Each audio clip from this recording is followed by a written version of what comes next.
Namaskar and welcome to StudyIQ. I am your friend Rahul Saigaonkar.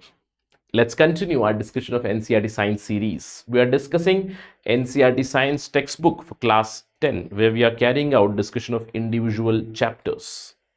And today is the discussion of penultimate chapter, our environment, that is chapter 15. In our subsequent session, the next session would be the end of NCERT discussion for class 10 science.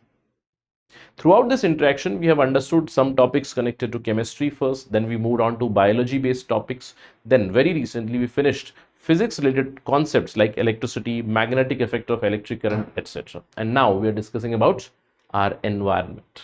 All right, so without any delay, let's begin our discussion. But before that, to all the UPSC civil services aspirants, do not delay your decision now. We are offering one of the last batches, August batch, August 11, 2023. The classes are starting at 8 a.m. This is the most comprehensive batch where in the next few months, we'll be building your foundation for the examination, UPSC Civil Services examination. Then from January, we'll focus on prelims. Once you clear your prelims, you'll be called for a mains residential program where you'll be learning with the faculties and the mentors. Mock interviews are also planned, a complete comprehensive program for your preparation at a very affordable price. Do enroll now. All right, I'll see you in the class. Right, let's talk about today's topic, our environment. Now, whenever we talk about environment, in general, we use this term very often, right? I remember very recently, my father was telling, we were discussing about the rain. It was raining incessantly for almost 10-15 days. It has stopped now. See, in the last 2-3 days, the rainfall has receded, but he was telling this rainfall is nothing. He was telling that the environment has changed a lot. In 1970s, 1980s, it used to rain a lot, more and more. Now, this rainfall is nothing. Right? Why I told this story is because we use this term environment in our day-to-day parlance. What is the meaning of this? Environment, from our perspective, what is the meaning? Environment means our surroundings. Our surroundings, what basically comprises of, I would say, mostly non-living things, right? The rainfall, the soil, the trees, the forest, the mountains, etc. Right? That's why we say environmental science, study of environment, study of Earth's atmosphere, right? Study of Earth's waters, Earth's soil, etc. All right. But when we talk about living things, we take a single fundamental unit called as ecosystem. In ecology, we use the term ecosystem. Ecosystem is the unit where we study how living organisms we interact with our environment, our surroundings. So whenever we talk about environmental studies, one of the first terms that we need to understand is ecosystem. Now, ecosystem is a community of living organisms and how those living organisms, they interact with their environment, with their surroundings.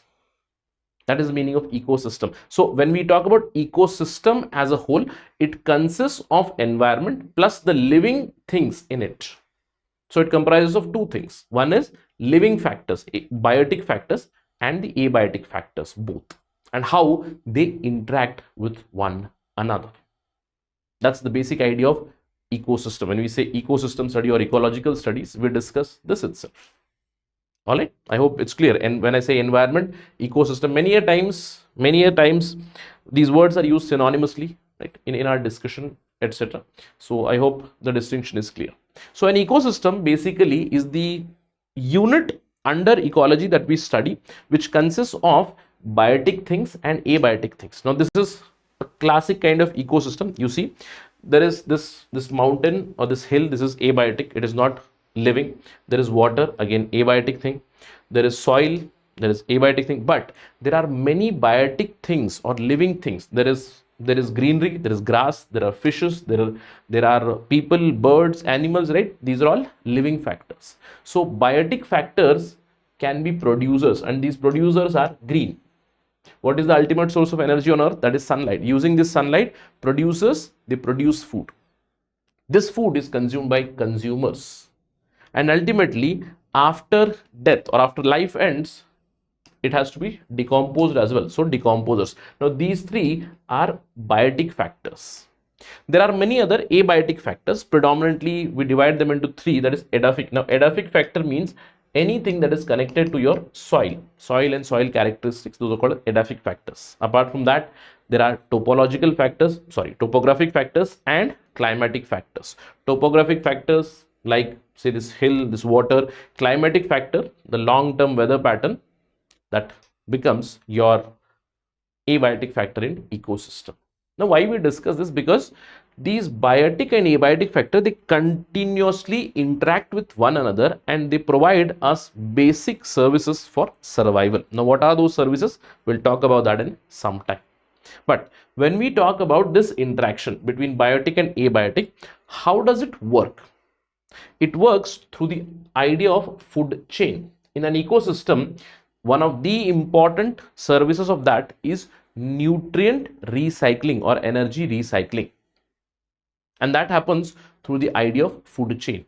Now, if you take any kind of ecosystem, there would be a food chain that you find. Food chain is the smallest unit of energy transfer. Say, for example, in a grassland, what do you see? There is greenery, there is grass. Now, this grass, this is producer level. This is the first trophic level, producer level. Now, these producers, they use sunlight, they use carbon dioxide, they use nutrients from the soil. That is how. See, now the abiotic factors and the biotic factors are interacting. How? The biotic factor plant, it is taking abiotic thing, which is light. It is taking abiotic things, which does not have any life. It is taking nutrients from the soil. It is using water to produce energy, to capture some heat to produce energy. And that energy or glucose, it is used by these consumers. And these consumers, again, they were divided into primary consumers and secondary consumers, secondary and tertiary. Now, this is greenery, and this deer basically eats grass, and this deer is then eaten by other carnivores. So, food chain is basically a group of organisms that are consumed in a linear order so that the nutrient and the energy is transferred. So, each organism in a food chain is at a particular trophic level, and it is determined of how energy is transferred. Now, you do know that interacting with the abiotic factors, imagine this plant or greenery, it amounts to energy X. Then some amount of energy is transferred from this to this animal, later on from this animal to this organism. All right, that is the tiger. Now, this movement is studied through food chain. Now, when we connect multiple food chains, we get a food web. Now, food web is an interconnection of these food chains, which shows you how the energy is moving, or how producers are producing food, and how that food or how that energy is being moving into your food web. Please remember, food web is the interconnection or representation of different food chains in an ecological community. Food web is also called consumer resource system, and a food web consists of all the food chains that are present in one particular ecosystem. And please remember that one organism can be a part of multiple food chains as well. Please note this. Now, you must be thinking, sir, you have explained environment, okay, you explained ecosystem, all right, and you spoke about food chain and food web, but I want to understand it further. Why we are talking about this? Now, we are talking about this to understand how energy is moving. I told you sun is the ultimate source of energy. That is, sun provides you some abiotic factors. It provides you heat and light. Now, using that heat and light, some energy is produced by producers. That is why producers are at the lowest trophic level. That means they are able to produce their own food by interacting with abiotic factors. Now, from here, slowly and steadily, the energy, it moves upward in this food chain or food web. So, a trophic level is a level that represents an organism or a level or an organism's level in food chain.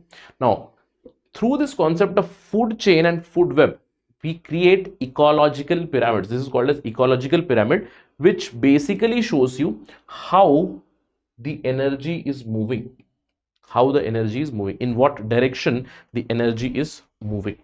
Energy always moves in one direction, in one direction. Clear? It's unidirectional from producers towards the top level. That is defined through trophic level. Now, trophic level can be divided into different levels. First one is producers. At the base there are producers. Next there are consumers who consume the producers, and then there are consumers divided into primary, secondary, and tertiary.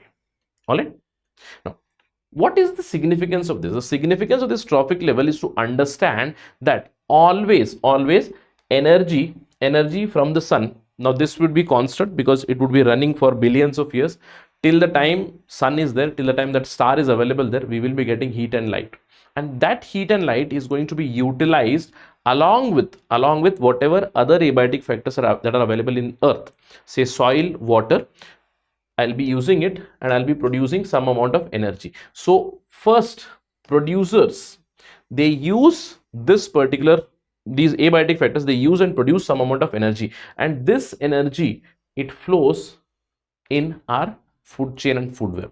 Please remember that through the studies, through the food chain, food web studies, ecological studies, there is a 10% rule, or the Lindemann rule, which states that at every trophic level, there is a transfer of energy which is only 10% of energy which is available in the preceding trophic level. Meaning, if plants produce 100 units of energy, only 10 units of energy is transferred to the first trophic level, and 10% of this goes to next trophic level, and 10% of this goes to the last trophic level.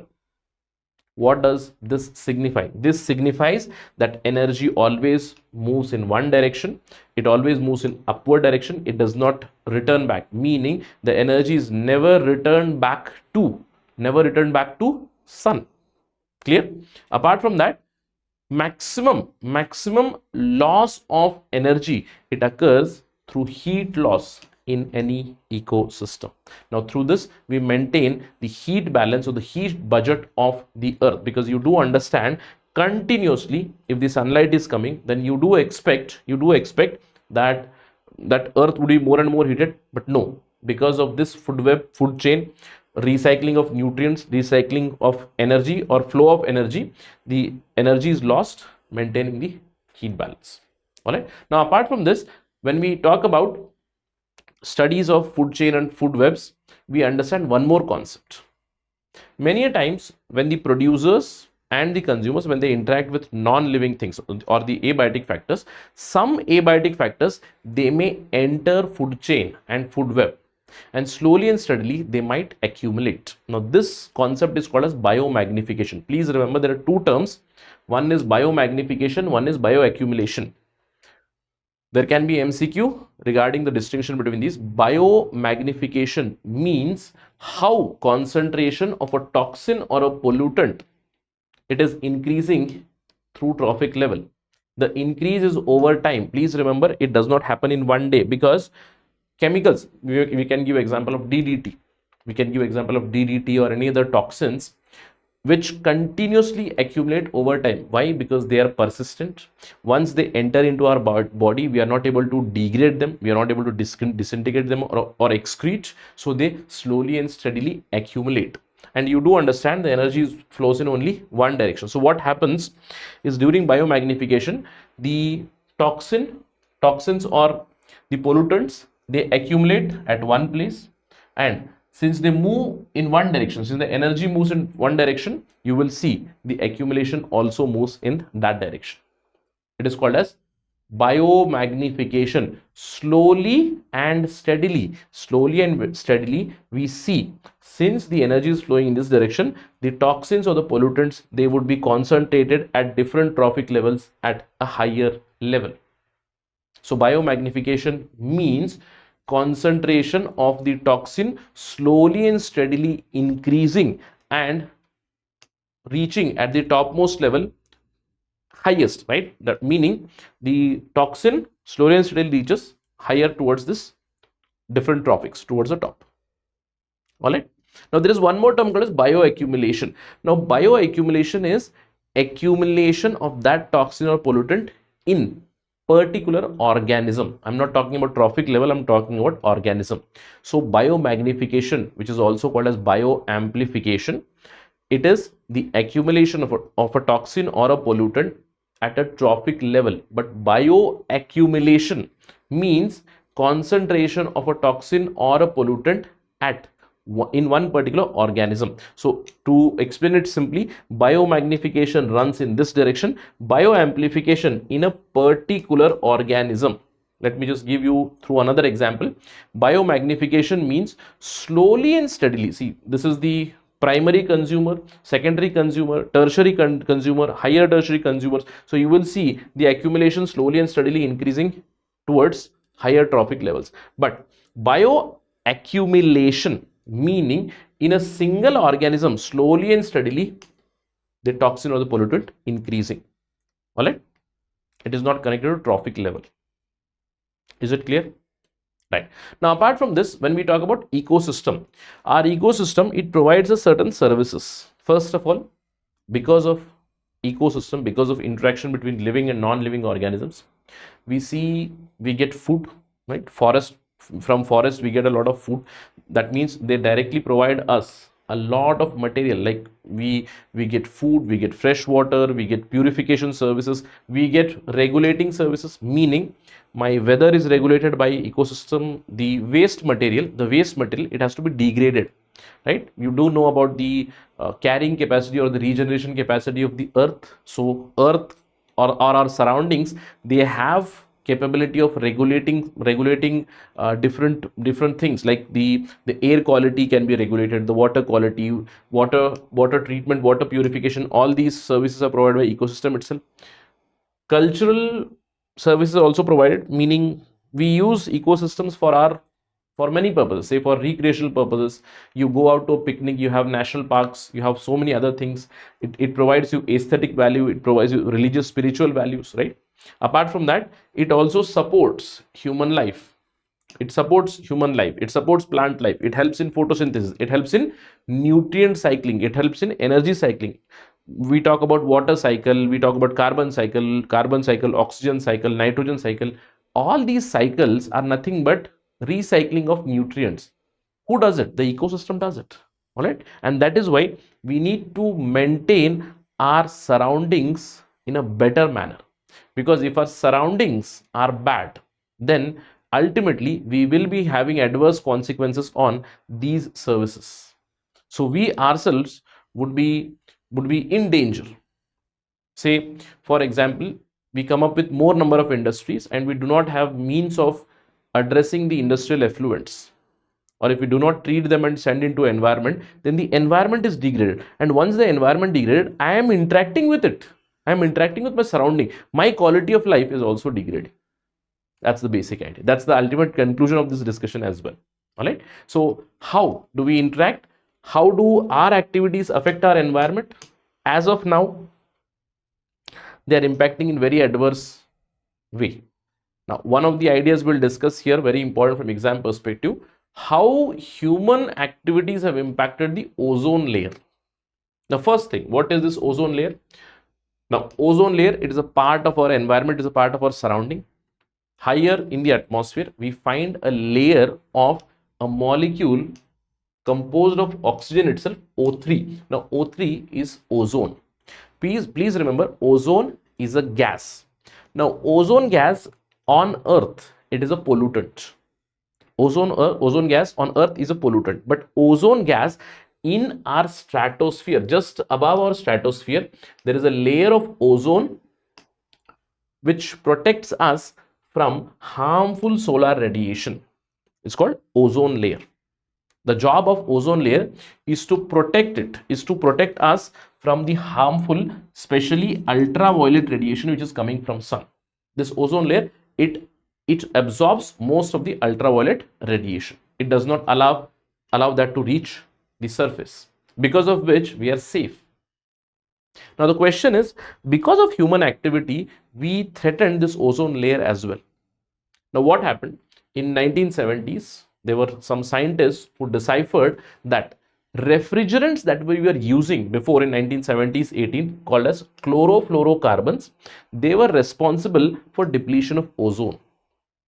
These scientists showed that the chlorine molecule which is reaching to the ozone, it is breaking O3 and it is turning that into oxygen molecule. Slowly and steadily, the concentration of ozone which is present in the ozone layer, it is continuously reducing. The ozone concentration, it is measured in a unit called as Dobson unit, and these scientists proved that because of chlorine, because of bromine, because of halogens that we use halogen based chemicals everywhere. We use carbon tetrachloride in our cleaning industry. We use chlorofluorocarbons in our refrigerants. So because of this, the ozone layer, it became very weak, right? The ozone layer became very weak, and we see big ozone holes. We saw big ozone holes, especially over Arctic and Antarctic. Now there might be a question, sir, why ozone holes found predominantly over these colder areas? Because of other factors which we'll read in our higher classes, mainly because of very cold temperatures and formation of polar stratospheric clouds. Due to formation of polar vortex, these clouds are formed, and these clouds, they become a substrate or become a place for the chlorine to break ozone molecule. And these conditions are ideal over the poles, over the Arctic and Antarctic, because of which we saw ozone hole. And near these higher latitudes, what used to happen, ozone concentration, it became weak, and if the ozone concentration becomes weak, the sunlight enters easily. That means the harmful sunlight, that is ultraviolet radiation, it enters easily. Now the question is, sir, what happens if ozone enters? If ozone enters, then ozone causes more decomposition in oceans, it causes more ocean stratification, it leads to lower productivity of green plants, it leads to skin cancer, it leads to irritation, right? It leads to eye problems in humans. So it leads to changes in the rainfall pattern, how precipitation comes, it changes that. It reduces the snow cover because more amount of heat comes, because of more amount of heating, snow cover is reduced. So all these things, they had adverse impacts on our environment, eventually impacting us, impacting plants, animals, humans, everybody, impacting the living or the biosphere. So what we did was, we came to know that, all right, because of human activities, because of use of chlorofluorocarbons, we are leading to destruction of ozone layer. So countries came together in 1985, right? If I'm not wrong, 1985, countries came together and signed a Vienna Convention. And they realized that everybody has to reduce the use of chlorofluorocarbons. Finally, 2 years later, Montreal Protocol, where each country came up with a pledge, with some commitments, that we would be reducing our chlorofluorocarbons, and which has shown a lot of improvement. If you look at this, these were some of the targets that were decided, and slowly and steadily they were supposed to be reduced.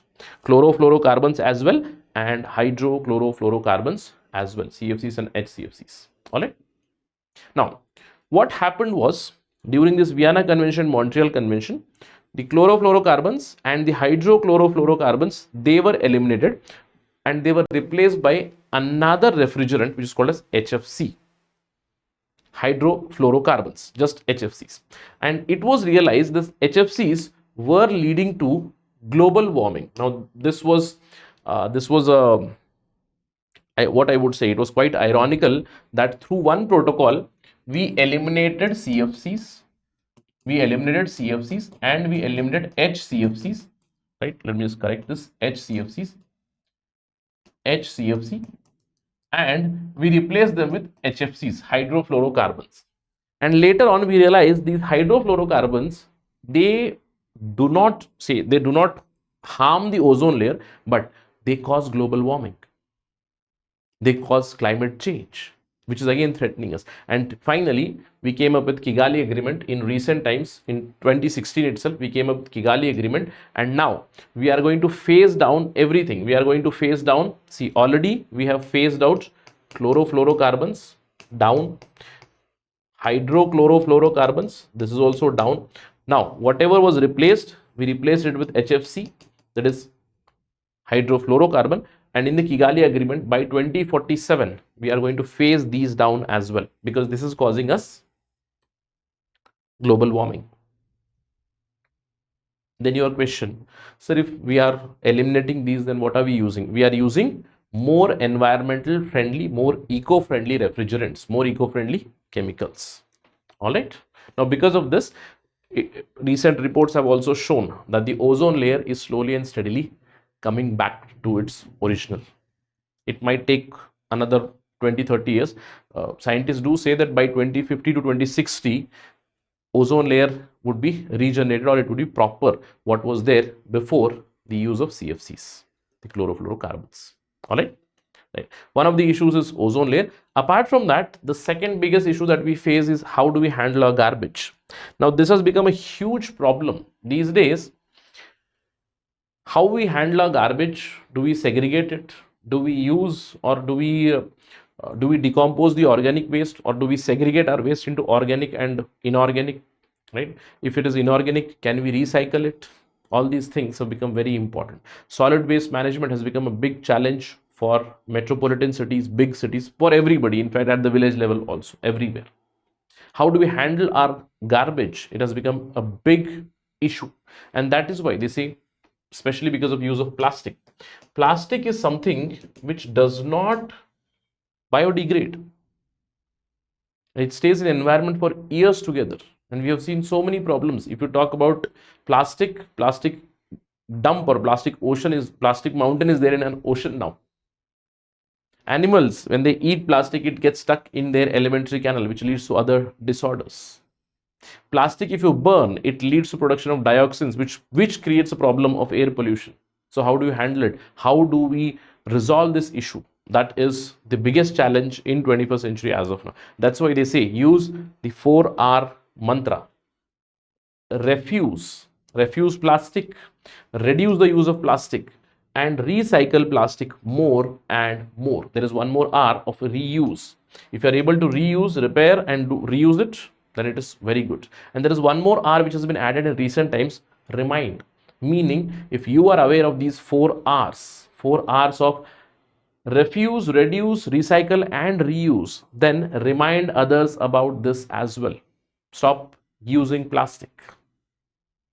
That way we can protect our environment, and if we protect our environment, our surroundings, ultimately we are protecting ourselves. All right. So that's the basic theme or basic idea from this particular chapter. All right. So this is the completion of our chapter. If you have liked this video, you can always follow me on this particular ID. If you have any queries also, you can always reach out to me there. Just DM me on Instagram. I do respond on Saturdays and Sundays. Thank you for watching this again. Jai Hind.